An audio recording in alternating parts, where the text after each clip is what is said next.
of geographic information. Now we're getting started with the first lesson about the introduction to GIS. And in this lesson, you will learn what is GIS, and you will know what is the function of the GIS and what are the components of the GIS.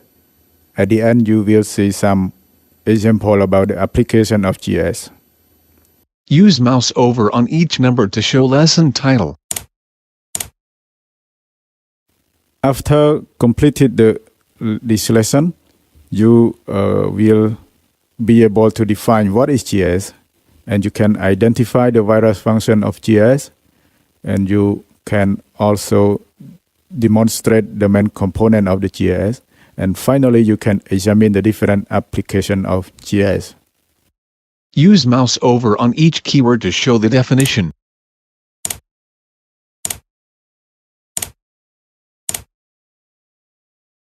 Before you start the lesson, please try the following pre-test. Click Start button to try.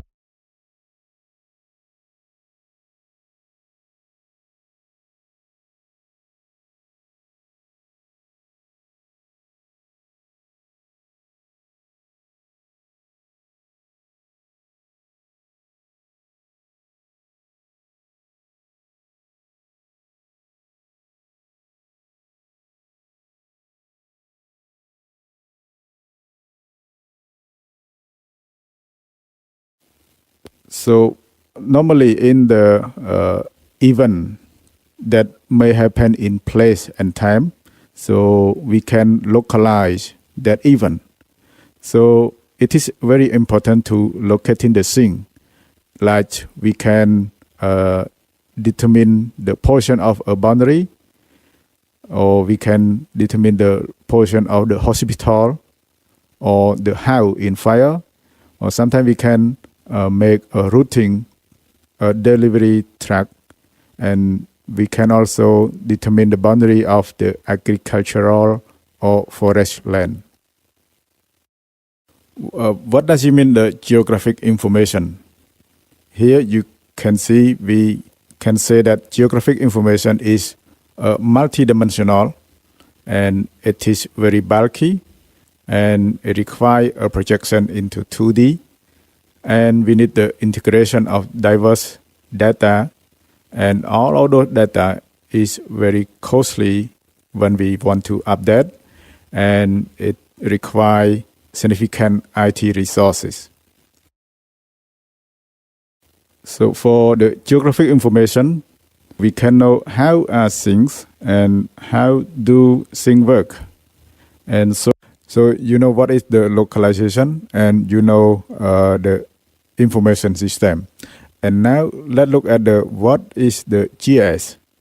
So the GIS is a computer system designed for collecting, storing, manipulating, analyzing, managing, modeling, querying, and displaying all types of data in a spatial reference to solve the complex problem of planning and management. Click the button below for explanation. The acronym of GIS is sometimes used for geographical information science, or sometimes they use for geospatial information study. Those terms, they refer to the academic discipline or career of working with geographic information system. And it is a large domain within the broader academic discipline of the geomatics. There's another term which is confusing with the GIS. We sometimes call geomatics. So what is geomatics? Geomatics is a set of science and technology that deal with spatial information. So it is quite different from GIS. That GIS we cover the whole system, but geomatics is a kind of science and technology that we use to get the data, to get the spatial information data to use in GIS. Click the button below for explanation. the acronym of GIS is sometimes used. So here you can see the functionality of the GIS. So the functionality of the GIS consists of collect, storage, research, analysis, view, and restitution of data in spatial reference. So here we need all of the data that we use in GIS in the same spatial reference. So the function of GIS is a kind of cycle. For example, we have the real world, like you see in this photo of the real world.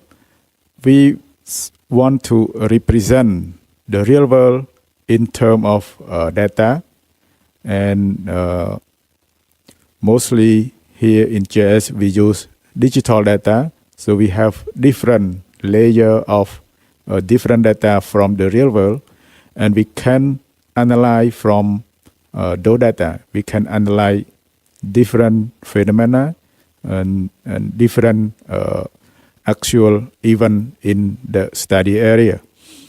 And then we can take action. Sometimes we want to develop that area. We can take action and we can implement to the real world. So this is a kind of the representation of the real world, and then we analyze the data that describing it for the decision making.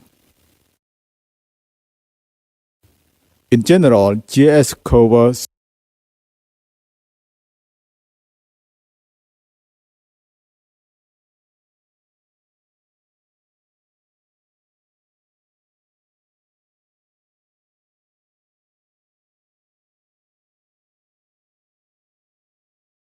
can see here we have the first component we call computer system that consists of hardware and software.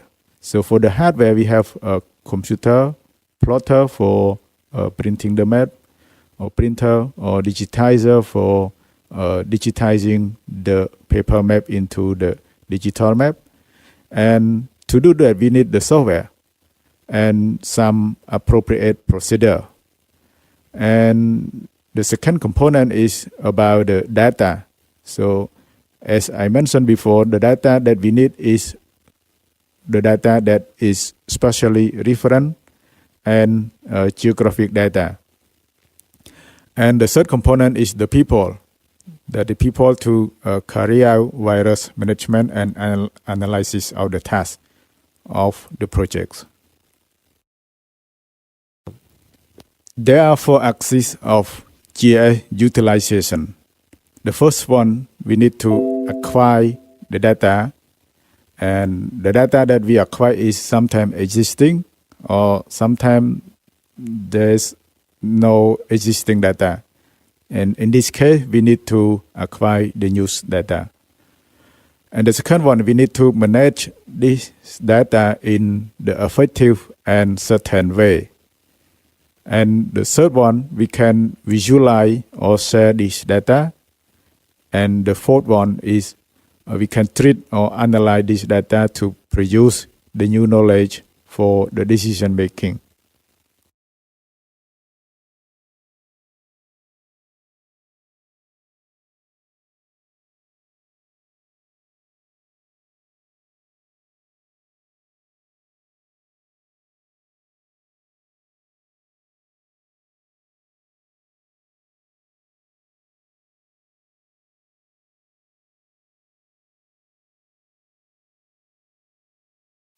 In 1993, we can see the first mapping web. So they try to implement the map on the website, and we can have interactive mapping. And from 2010, the most popular one until now, we call Google Earth. We can see somewhere in the world from the Google Earth.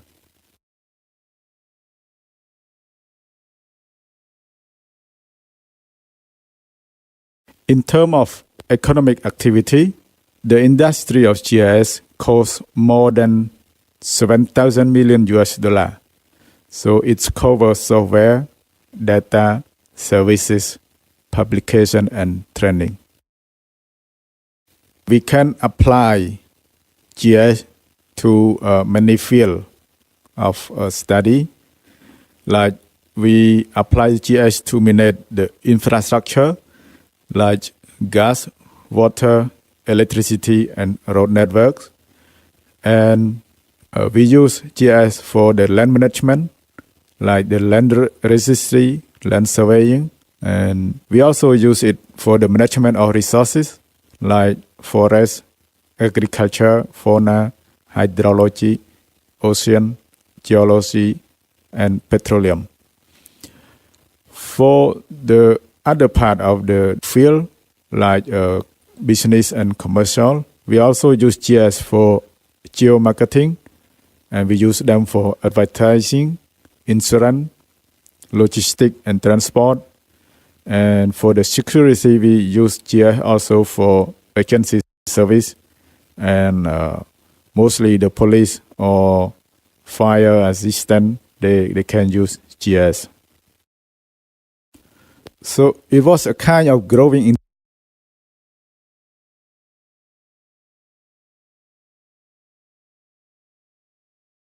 interest. And we can see that application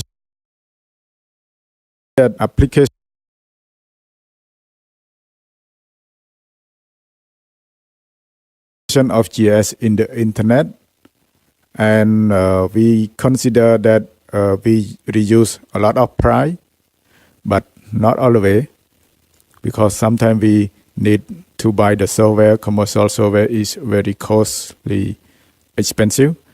Sometimes we can say it is ease of use, but sometimes we need to train. And the GIS is a kind of the best technology for the development of technology. That the data is proliferated, and it is a kind of useful application. And we should think about the ratio or the cost benefit. We can use GIS to address some type of problem, such as allocation of resources. We can monitor the spatial distribution, and we can understand the process that may happen, and we can define the management and conservation of strategy, such as environment and natural resource. And we can manage the space, as the space are very limited resources.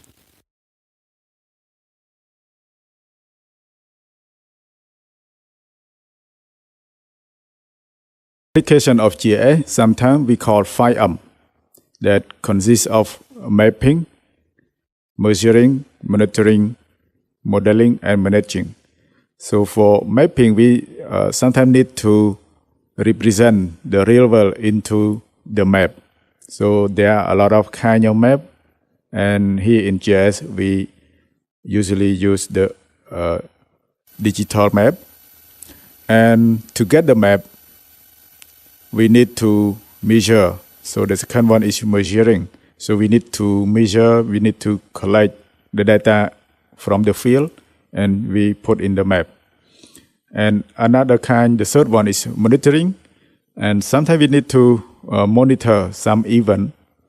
Sometimes we can monitor the temperature, rainfall, or the animal in the forest. We can monitor. And the fourth one is modeling. Based on the data that we collected, we can use those data, and we use as input into a model that we can develop from the GIS system, and we can simulate some event or some result of the event that we want to get for the decision making. And then we can use of those data, mapping, measuring, monitoring, or modeling. We use the result from all of them to managing something. We can managing the forest, or we can manage the water resource, or we can manage the environment. So in the application of GIS, the regional and local authority are the major user of the GIS, and they use about 70 or 80% of the spatial component for their tasks. For example, they apply to the land and land parcel management, and they can use the GIS for the transportation planning, and they can use also for the territory development and economic development. And the last one is the rickshaw service. So the authority at the country level or regional level, they can use the GIS for all of the term. Like in previous slide, we can apply the GIS for the geomarketing. So we can apply at different scale, like operation. We can managing daily transaction, and they can use GIS as a tactic for the campaign targeting or a strategic planning of the outlet implementation. We can use GIS for logistics and transport that we call transportation management. And in this work, we can use GIS for the maintenance of infrastructure like routing, or we can use GIS for the optimization of the delivery of the product. And also we can use GIS for monitoring fleet. And the most concerning to our class is about environment. So we can use GIS for many environmental applications like natural resource inventory.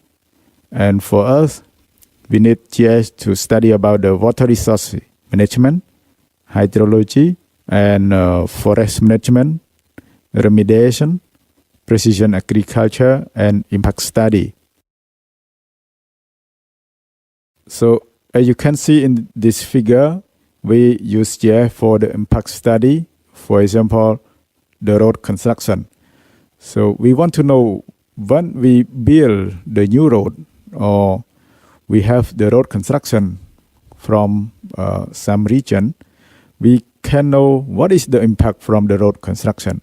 Sometimes we can see we want to know the impact from the road, such as whether the road construction can impact to the environment, or can they disturb the animal or the forest in the area. So it's a kind of impact study. And we can use GIS for monitoring. For example, here is we can monitor the forest or deforestation. So you can see here the two figures that show the different area of the forest cover into different time. So based on the two maps, we can conclude that there were deforestation in that area. Nearly the same thing to the previous one. We can study about the evolution of land use. So between the two images, we can detect the land use change in the same region, but different time, different event. So we can see the evolution of the land use change. So there are three facets of GIS that we are working on. And the first one is about geoprocessing. Sometimes we need to work on geoprocessing. We can build a model for the resolution of some problem. And then we can work on the geo-visualization. So we can visualize in terms of map, or we can spread or share the map in the website. But those work need the database. And here we call the geodatabase. So the geodatabase is about the data that related to geography, that the data that we that has location and characteristic related to those locations. So in general, the three facets of the GIS consist of geoprocessing, geo-visualization, and geodatabase. And then we can represent all of those data in the GIS system. By using the GIS system, we can represent all of those data in different layer. For example, here in the real world, we can represent different type of data in different layer, like some data that focus on the land ownership or the transportation. We have another type of data, and we can have some data about surface water or the data about the boundary or the data about the geodetic control.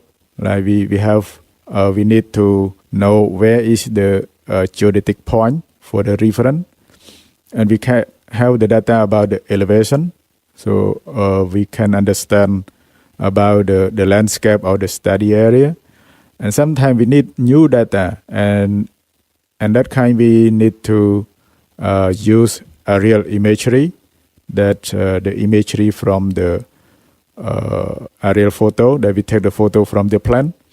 And also we can have the data from underground, like the soil type data, and we can combine them of all data to understand the real world. Let's check what you have learned so far. Click Start button to try the following quiz.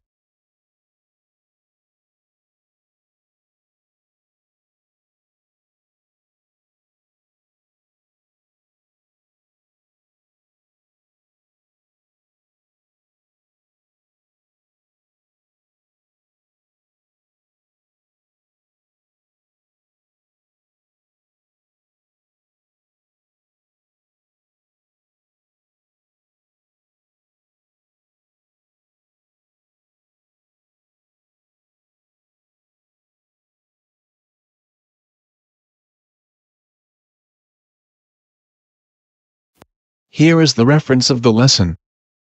Here is the assignment.